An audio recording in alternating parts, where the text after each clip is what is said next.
स्वामी। 12 मास ये एक मिनट बाद पो का महीना आप सबको मुबारक हो। परमदयाल जी महाराज जी अभी अभी फरमा रहे थे, आपने भी गौर से सुना होगा कि मैं कोई गुरु नहीं हूँ। और फिर वो ये भी फरमाया उन्होंने कि सतगुरु वह होता है जो शिष्य के दिमाग से गुरु का ख्याल ही निकाल दे। मैं दावे से तो नहीं कह सकता, मगर मेरा अंतःकरण ये मानता है कि सतगुरु परमदयाल जी ने मेरे दिमाग से ये बात निकाल दी है। क्यों कहता हूं ये बात? घट में है सूजत नहीं, लानत है ये जिंद, तुलसी इस संसार को भया मोतिया बिंद। ये तुलसी साहब ने कहा है। सतगुरु की ड्यूटी क्या है? परमदयाल जी महाराज बार बार फरमा रहे हैं कि मैं किसी को अपने पीछे नहीं लगाता, मेरे पीछे मत लगो, मेरी बात जो मैं कहता हूं उसको पकड़ो, मेरी जो बात कहता हूं उसको पकड़ो।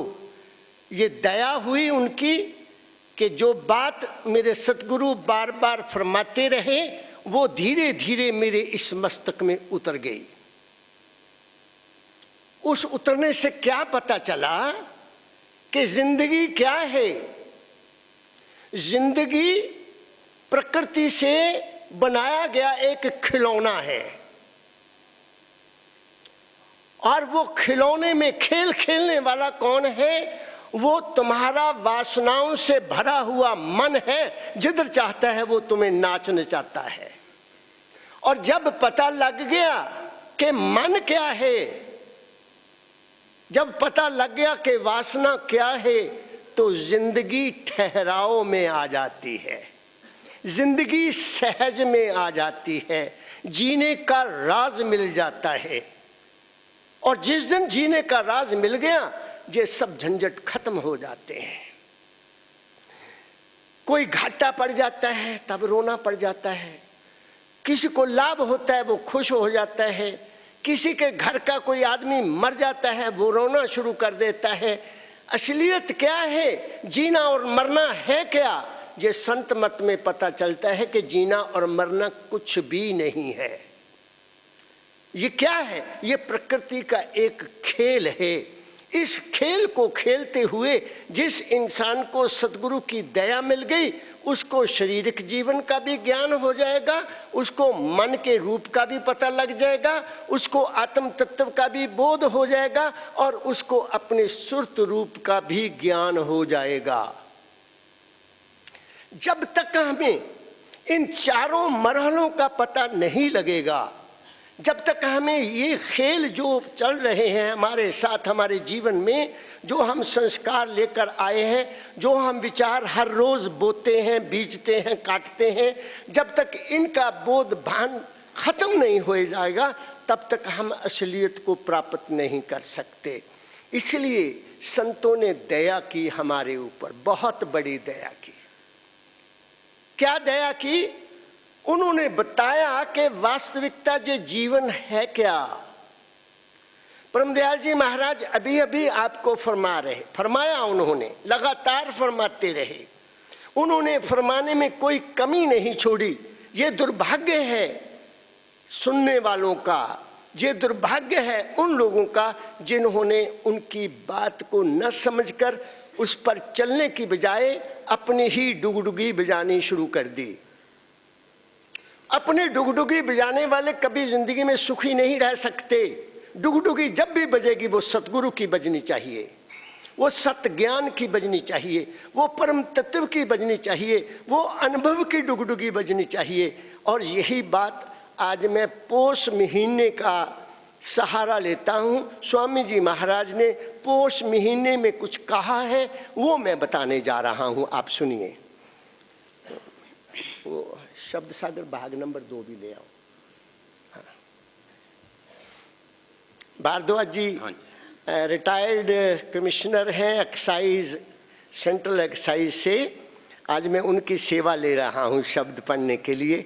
ये बहुत पुराने सत्संगी हैं, बहुत पुराने सत्संगी हैं, मेरे संपर्क में आए हैं, तो मैंने आज इनको प्रार्थना की कि आज आप शब्द पढ़िए।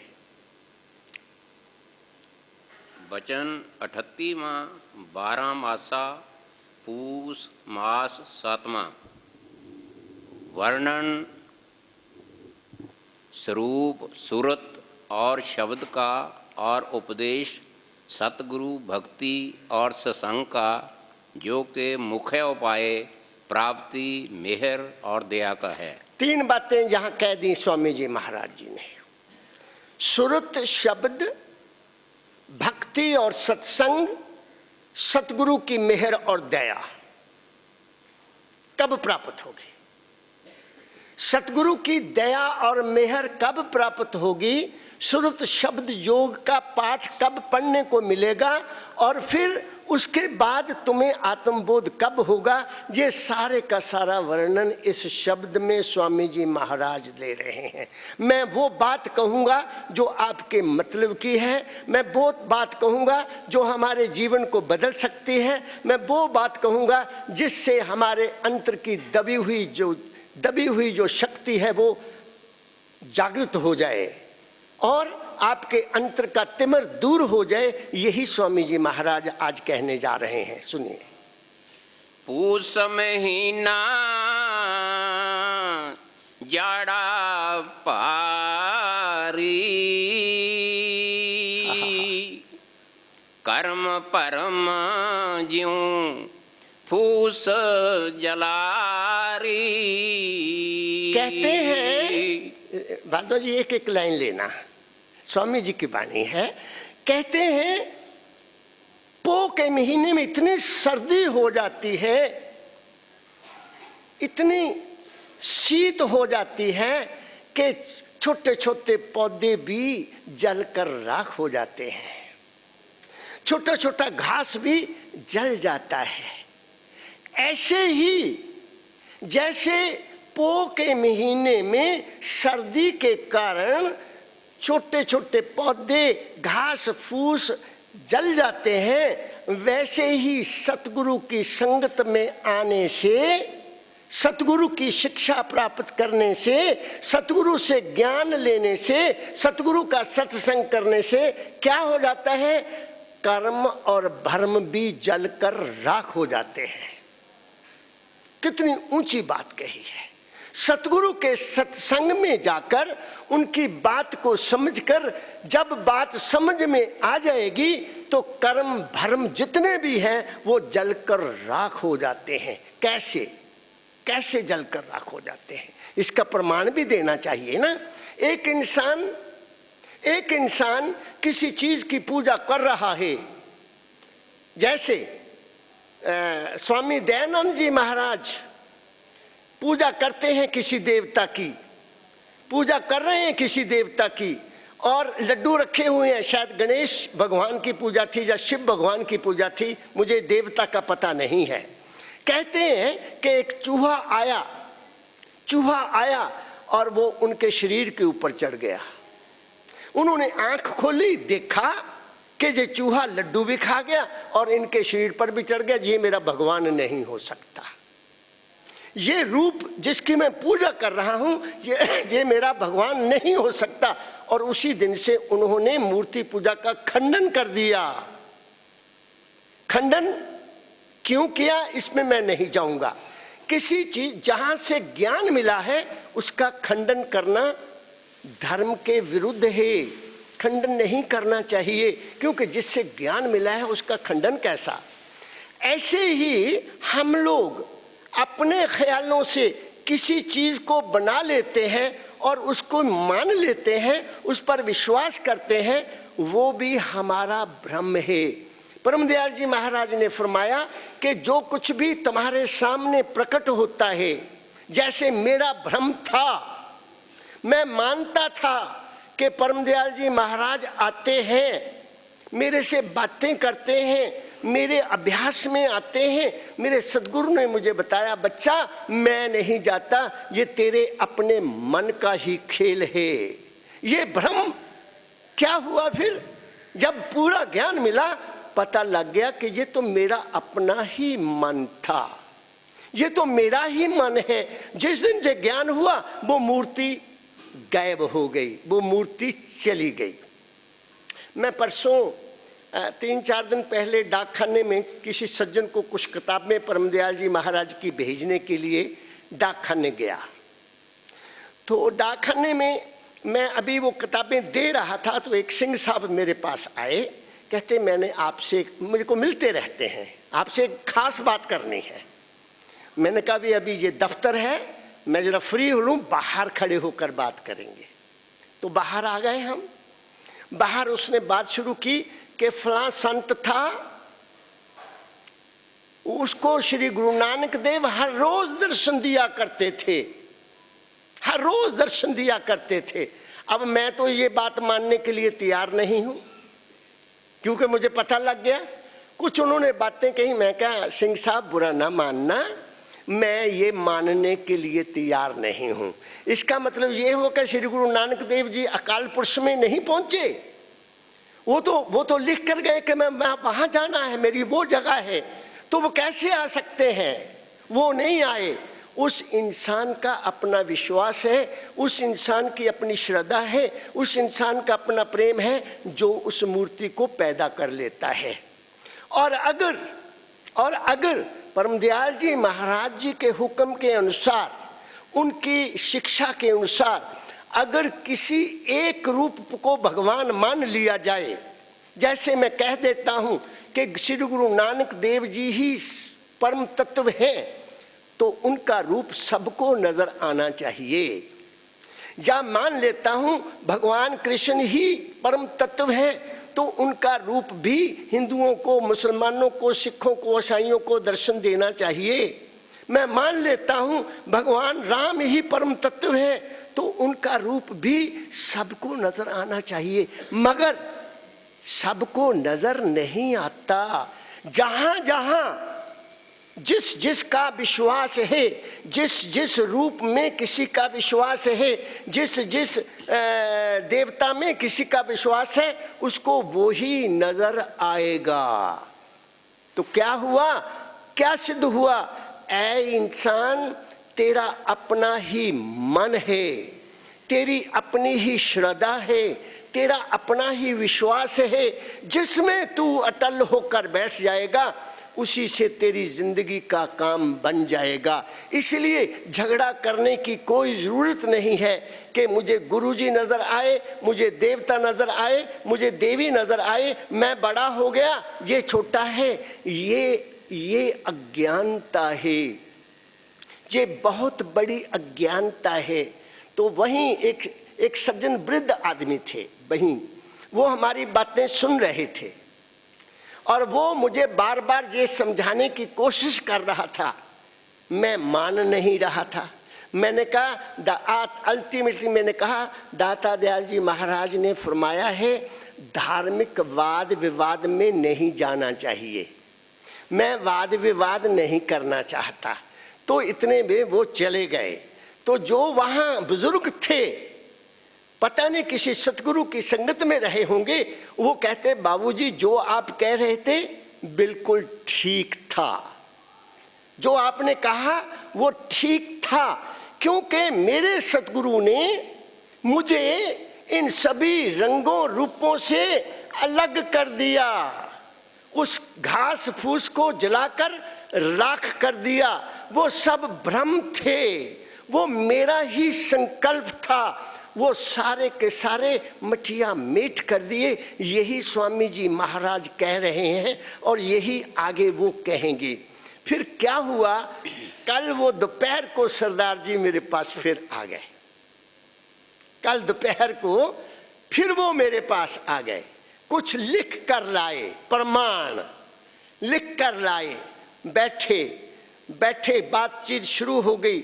उन्होंने 1 घंटा अपनी ही कथा सुनाई। वहाँ ये हुआ, क्राइस्ट ने ये किया, मोहम्मद ने ये किया, उसने ये किया। बहुत लंबा चौड़ा सफ़र उन्होंने बताया। फिर मैंने कहा अब मेरी भी एक बात सुन लेंगे, मेरी भी एक बात सुन लेंगे आप। सब कुछ आपने कह दिया। मेरी रिसर्च, मेरे सतगुरु का आशीर्वाद ये साबित करता है कि ये सब मन का खेल है,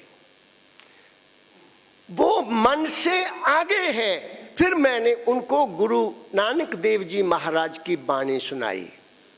मैंने कहा अब तुम्हारी संतुष्टि के लिए मैं तुम्हें गुरु जी की बाणी सुना देता हूं, फिर तो आप मान जाओगे। गुरु जी ने क्या कहा? गुरु नानक देव जी महाराज ने जपजी साहब के आखिरी पौड़ी में क्या कहा?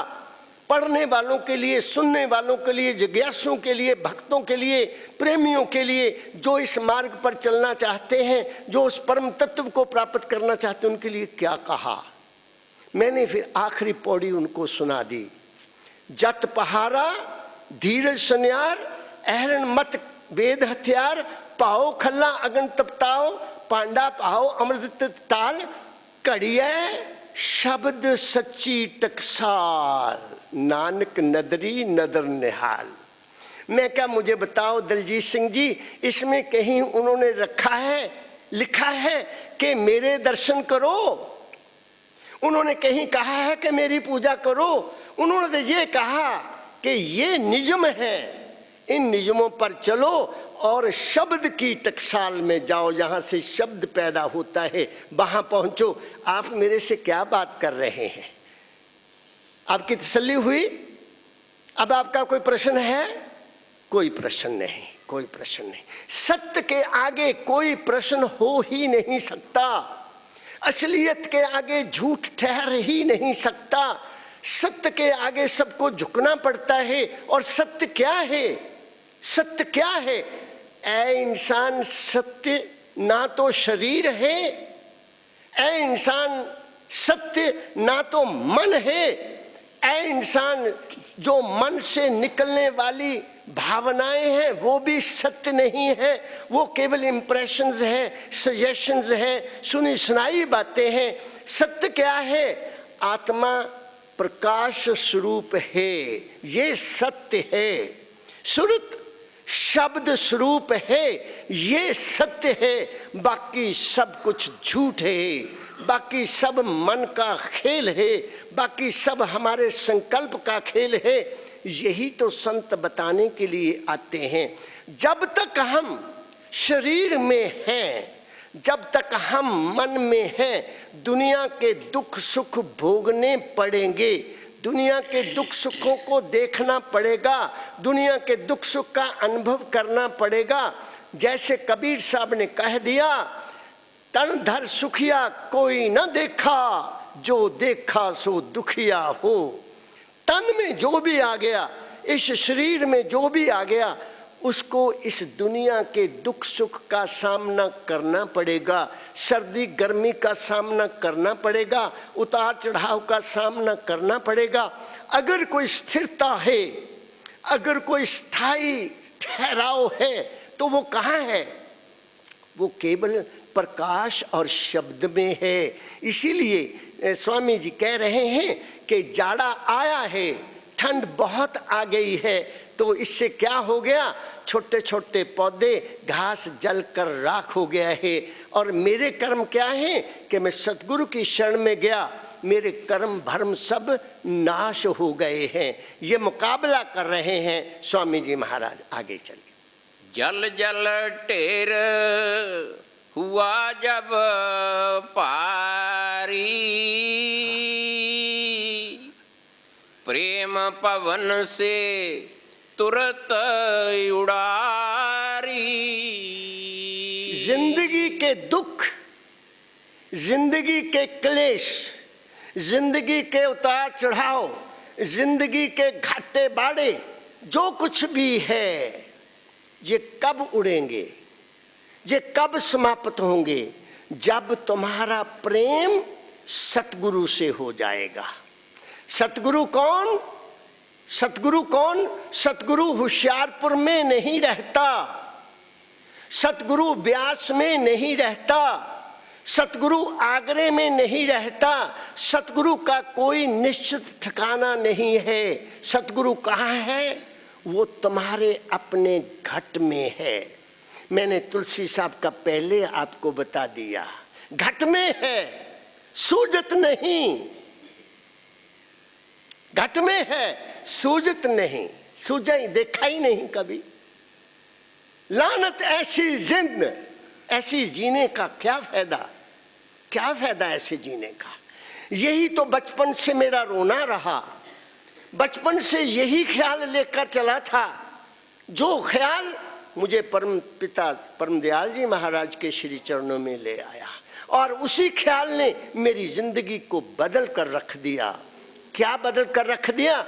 कि जब तुम अपने अंतर में, अपने अंतर में, बाहर नहीं, बाहर का तो, बाहर की तो भक्ति है। आप लोग दूर दूर से चलकर आए हैं, बैठे हैं, फूल लाए हैं, कोई कुछ लाया है, कोई फल लाया है, कोई धन लाया है। ये भक्ति, ये प्रेमा भक्ति है, ये बाहरी भक्ति है, ये एक हमारी, ये हमारा एक जिंदगी का बिहेवियर है, ये हमारी कल्चर है, ये हमारी सभ्यता है। लेकिन असली प्रेम जो है वो सतगुरु हमें बताते हैं कि तुम अपने घट में प्रेम करो। जब अंतर का प्रेम जाग गया, जब अंतर की लगन जाग गई, तो ये जितने भी दुख सुख हैं, ये जब तुम वहां चले जाते हो समाप्त हो जाते हैं। वहाँ तो आनंद ही आनंद है, वहाँ तो मस्ती ही मस्ती है, वहाँ तो शांति ही शांति है, जिसका वर्णन नहीं किया जा सकता। यही स्वामी जी महाराज आज बताने हमें आए हैं। आगे बढ़िए। मोह शीत ने चित को केरा, सूरभ वेक किया कट फेरा। स्वामी जी कह रहे हैं मोह शीत, मोह की ठंडक, मोह की ठंडक ने सबको घेरा हुआ है। जैसे आदमी सर्दी लगती ना, मैं भी कई कपड़े पहने हुए हैं, ये देखो ऊपर शॉल भी लिया हुआ है। शरीर ठंड लगती तो शरीर इकट्ठा होता है, आप समझिए ना, सिकुड़ता है। ऐसे ही जब दुनिया के दुख आते हैं तो भी आदमी चुप और शांत होकर बैठ जाता है। दुखी आदमी कभी खिलकर नहीं बैठता, दुखी आदमी कभी खिलता नहीं है, वो इकट्ठा हो जाता है। पूछो क्या हो गया, बोलता नहीं है, बताता नहीं, दुखी है अंदर से। ऐसे ही जब ठंड लगती है तो भी आदमी सिकुड़ जाता है। तो स्वामी जी महाराज कह रहे हैं कि ऐसे आदमी का इलाज क्या है? जो दुखी है, जिसको ठंड लग गई, किसकी दुखों की ठंड लग गई, जो संसार के उतार चढ़ाव से दुखी है, जो जन्म और मरण से ख्याल से दुखी है, जो घरेलू झंझटों से दुखी है, जो आज्ञाकारी औलाद जो नहीं है उससे दुखी है, पत्नी आज्ञाकारी नहीं है तो भी दुखी है, बहू आज्ञाकारी नहीं है तो भी, क्या क्या मैं गिनाऊं आपको, कितने झंझट हैं हमारे समाज में। मैं घर में होता हूं ना, फोन आते हैं, मौज है सतगुरु की, ड्यूटी दी है, ड्यूटी बजानी होती है। फोन आएगा, कोई अमेरिका से, कभी कोई कनाडा से, या इधर इंडिया से कहीं ना कहीं से आ जाता है। कई लोग तो रोने ही लग जाते हैं। टेलीफोन पर कल एक लड़के का इटली से टेलीफोन आया, वो 15 मिनट रोता ही रहा। मैंने कहा भाई को बात तो सुना, क्या हो गया? दुखड़ा है, जिंदगी एक दुखड़ा है। सुखी कौन है? सुखी कौन हो सकता है? संतों ने कहा ना सुख बिच, साढ़े बुजुर्ग सुनाया करते सी, मेरे बाबा जी सुनाया कर, ना सुख बिच गृहस्थ दे, ना ए छड़ गया, सुख है विच विचार दे, जा संता शरण पिया। दो बातों में सुख है, या विचार करो सोचो। दास स्वामी जी महाराज कह रहे हैं सूर, सूर क्या विवेक, विचार, सूरज का विचार, विचार का सूरज जब घट में प्रकट हो जाता है, तुम्हारी बुद्धि जब तीव्र हो जाती है, जब तुम्हारे दिमाग में प्रकाश रूपी सूरज पैदा हो जाता है, तो ये सारी शीत भी दूर हो जाती है। जैसे आज सूरज नहीं है, ठंड बहुत है, अगर सूरज निकल आएगा तुम सब बाहर बैठोगे, तुम्हें ठंड लगना बंद हो जाएगी क्योंकि सूरज चढ़ गया। ऐसे ही दुखों से बचने के लिए, संसारिक दुखों से बचने के लिए अंतर में विवेक रूपी सूरज का उत्पन्न करना जरूरी है। जो कल था वो आज नहीं, जो आज है वो कल नहीं रहेगा। जो बचपन के ख्याल थे वो जवानी में नहीं, जो जवानी के ख्याल थे वो बुढ़ापे में नहीं। यही तो विचार है, यही तो ख्याल है, यही तो ज्ञान है। जो आज है वो कल नहीं रहेगा। जो आज साथी है शायद कल को हमारे साथी ना होगा, कल को नया साथी मिल जाएगा, जीवन में परिवर्तन आ जाएगा।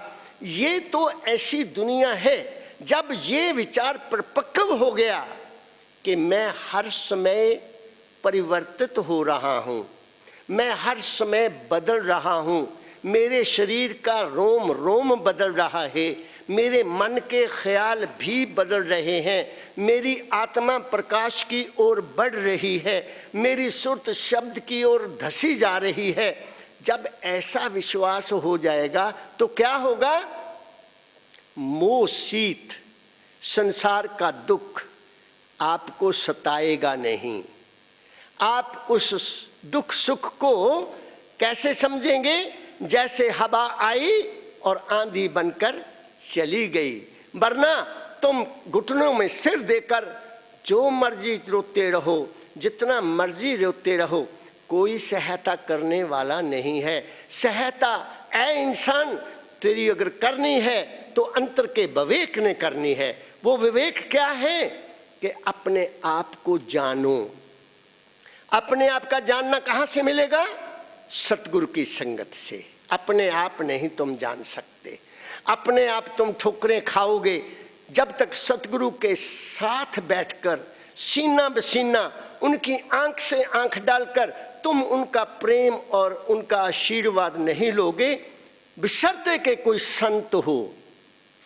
मुझे एक परसों टेलीफोन आया बाहर से, इधर से यूपी के इलाके से। वो संत की बात लगी कर, संत, उन्होंने संत शब्द यूज किया। मैंने कहा मैं आपके इस शब्द का बड़ा सम्मान करता हूं, मगर मुझे ये बताओ कि संत कहते किसको हैं? संत कौन कौन संत हो सकता है? परमदयाल जी महाराज ने तो कह दिया कि मैं भी अभी 99% संत बना हूं, 1% मेरे से भी अभी नहीं बना पाया। फिर उन्होंने ये भी फरमाया कि संत एक जूता बनाने वाला भी हो सकता है। उन्होंने ये फरमाया कि संत एक जिम्मेदार भी हो सकता है, संत एक कर्मचारी भी हो सकता है, संत एक दुकानदार भी हो सकता है। संत की परिभाषा क्या है वो मुझे नहीं बता सके। मैंने उनको समझाया कि भाई मेरे सद्गुरु ने मुझे बताया कि संतपना एक रहनी है, संतपना एक रहनी है। वो इंसान जो अपने आप में ठहरा हुआ है, जो अपने आप में रहता है, जिसने अपने आप की पहचान कर ली है और उसके मन में कोई दुविधा, कोई अपना कोई पराया ऐसा सवाल पैदा नहीं होता, वो संत होता है। आप किसकी बात कर रहे हैं मैं इसके ऊपर वर्णन करने लिए नहीं जा रहा। इसलिए सारी दुनिया धोखे में है, धोखे में है, बहुत धोखा खा रही है सारी दुनिया। अपने आप को देखना है, किसी के पीछे जाने की जरूरत नहीं है। इसीलिए स्वामी जी महाराज आज दया करके हमें बता रहे हैं। आगे चलिए। फेरा करत भक्ति गुरु जागी, सुरत भई अनहद अनुरागी। सुरत कहा है, सुरत, ये शब्द बहुत ऊंचा चला जा रहा है, मेरे बस में नहीं है। मैं आपके मतलब की भी बात कहूंगा, लो लेवल की भी बात कहूंगा। सुरत शब्द की अनुरागी कब बनेगी कि आसान खेल नहीं है ना, आसान खेल नहीं है। ये कब बनेगी जब लगातार तुम गुरु भक्त बनोगे, जब लगातार तुम गुरु की संगत करोगे, संगत से रंगत आएगी, भक्ति से प्रेम जागेगा। जब तक ये नहीं होगी तो कभी नहीं हो सकती। दाता दयाल जी एक शब्द में लिखते हैं कि तुम लोग दुनिया को, उन्होंने इशारा किया है कि सत्संग में साल में एक दफा नहीं आते, अरे 7 दिन में एक दाना नहीं आते तो महीने में आ जाया करो, महीने में नहीं आते तो साल में एक दफा सत्संग में आ जाया करो। क्योंकि जो मन पर मैल होती है वो उतर जाती है, मन की स्थिति शुद्ध होने लग जाती है, मन साफ होने लग जाता है।